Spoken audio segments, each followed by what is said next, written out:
Pemirsa, viral di media sosial video seorang dokter spesialis kandungan yang mengungkapkan kisah miris pengalaman pasiennya, yaitu bocah perempuan berusia 10 tahun yang sudah melakukan aktivitas seksual di rumah teman yang baru dikenalnya di media sosial.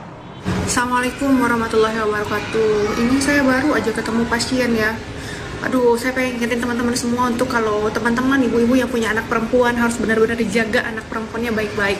Jangan gampang percaya kalau mereka minta izin untuk nginep di rumah temennya, siapapun itu. Kalau kita nggak kenal baik anak itu, jadi jangan segampang itu untuk memberikan izin pada anak-anak perempuan kita ya. Jadi ini saya baru kedatangan pasien.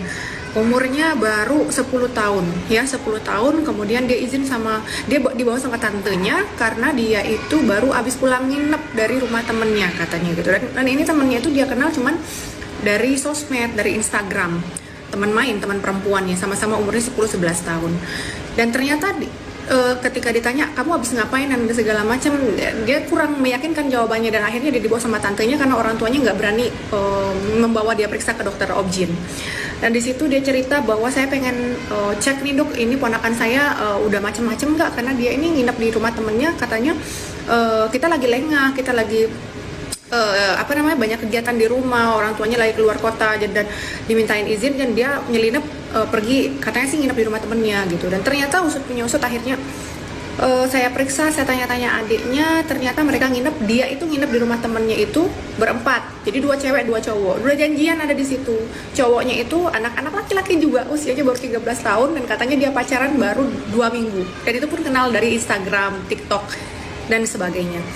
Jadi mereka nginep di rumah itu karena temannya si ini, dia nginep di rumah teman ceweknya ini. Teman ceweknya itu pun juga orang tuanya lagi nggak di rumah karena orang tuanya semua lagi ada di rumah sakit. Jadi rumahnya itu lagi free gitu. Jadi 2 laki-laki, 2 teman-teman laki-laki bocil-bocil itu juga pada ikutan nginep di rumah si temannya si cewek ini gitu. Ya Allah ya Robbi. Dan di situ saya tanya, kemudian saya periksa. Sebelum saya periksa, saya tanya memang kan, gimana kejadiannya di sana, kamu udah ngapain aja. Dan tentunya dengan pendekatan psikologi kepada anak-anak, akhirnya sebelumnya dia nggak mau ngaku sama tantenya, sama om, sama bapak ibunya kalau dia udah ngapa-ngapain. Dan ternyata di situ ternyata ketika sama saya dia ngaku, iya saya sudah, mohon maaf ya, ciuman, sudah dipegang bagian atas dan juga di bagian bawah. Saya tanya apakah itu cuman pegang aja atau memang sudah sampai terjadi macam-macam, dan ternyata sudah terjadi hubungan badan antara si anak ini, si pasien ini sama laki-laki itu, yang baru dia kenal baru 2 minggu, dan itu dia kenal cuman dari Instagram, DM, dan juga dari TikTok dan sebagainya. Ya Allah ya Tuhanku, ini 10 tahun. Kemudian saya lakukan pemeriksaan, tentu saja